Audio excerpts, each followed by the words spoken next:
Welcome back to Peston on Sunday. I'm thrilled to be joined by Nigel Farage. Nigel, after the local elections, you said that the wipeout of UKIP didn't matter because you transformed the country, because you secured that Brexit vote.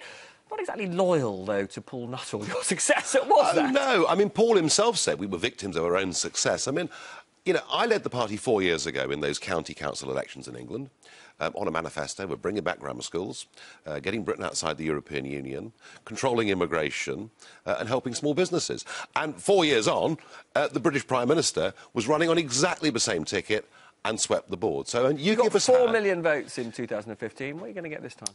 That depends. I mean, when she launched this campaign, and she said, look, trust me, I will deliver Brexit, but if I don't win, we will have this coalition of chaos that will effectively stop Brexit from happening. The number of UKIP supporters that contacted me and said, you know what, Nigel, this time we have to support Theresa May.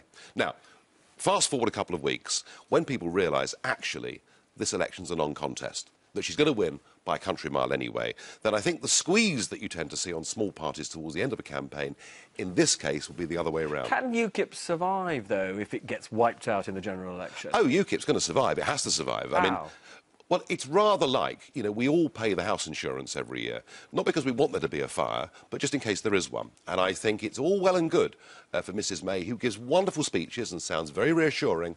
But the truth of it is, as Home Secretary, she did the same thing on immigration and other issues and didn't deliver.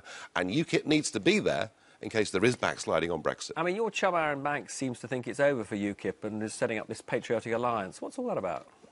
I don't really know. I mean, you're not going to get involved. Are you not going to get involved? You're not going to get involved in the patriotic alliance. No. I mean, I'm happy for there to be political movements that campaign for things.